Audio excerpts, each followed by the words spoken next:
Klabu za Azam Football Club sambamba na Singida Black Stars tayari wamekwisha fahamu wapinzani ambao watakwenda kukabiliana nao kunako mechi za awali kunako mashindano ya kombe la shirikisho sambamba na mechi za hatua ya pili kwa maana ya second preliminary round katika mashindano ya kombe la shirikisho barani Afrika. Kwa upande wa Azam, kama vile ambavyo tunafahamu kwamba yeye ataanzia kwenye nafasi ya pili kwa maana round ya pili, second preliminary round, kutokana na kile ambacho shirikisho la soka barani Afrika CAF wameweza kumpangia Azam Football Club kwa kile ambacho amekuwa nacho kwa mwaka huu 2026, na atamsubiri mshindi kati ya ZFC kutokea nchini Misri atakayecheza mchezo dhidi ya timu ya Asas Djibouti Telecom kutokea huko nchini Djibouti.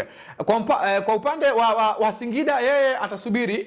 ama atakuwa na mchezo dhidi ya timu kutokea katika nchi ya Sudani ya Kusini. Hawa si wengine ni Al Ghazara, miongoni mwa timu ambazo kwa msimu uliopita ilikuwa ina kiwango bora na ilifanikiwa kutoa ubingwa wa ligi ya ndani kwa maana kombe la ndani kunako nchi ya Sudani ya Kusini. Lakini kama akifanikiwa kumtoa huyo, atakuwa anamsubiri mshindi kati ya mchezo mwingine ambao utazihusisha timu za Al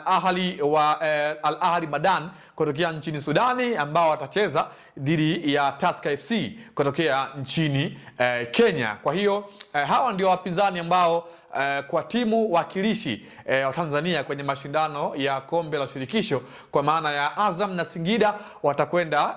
kucheza nao katika hatua za awali kunako mashindano ya kombe la shirikisho barani Afrika. Kama ilivyo ada, mashindano haya yanategemewa kuweza kufanyika ama mechi hizi za awali zitakuwa ni katika tarehe 4 hadi 6 mwezi wa 9 mwaka huu 2026, huku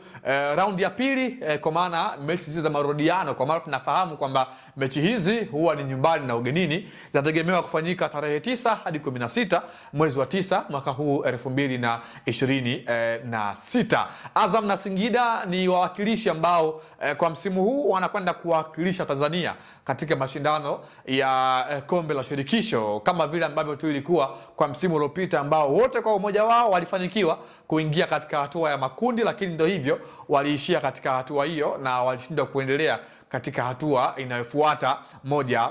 kwa moja. Hebu tuambie, unafikiri kwamba ni wapinzani wa aina gani? Ni dhaifu kwa aina ya sajili ambazo timu hizi mbili zimeshafanya, au ni wapinzani ambao wanaweza wakatoa ushindani kwa timu hizi mbili kwa namna ambavyo nimekutajia hapa moja kwa moja? Jina langu ni Leopard John, nyuma ya kamera alikuwepo Bi Arafa Kaula. Hadi wakati mwingine, endelea kuwa nasi Anwari TV.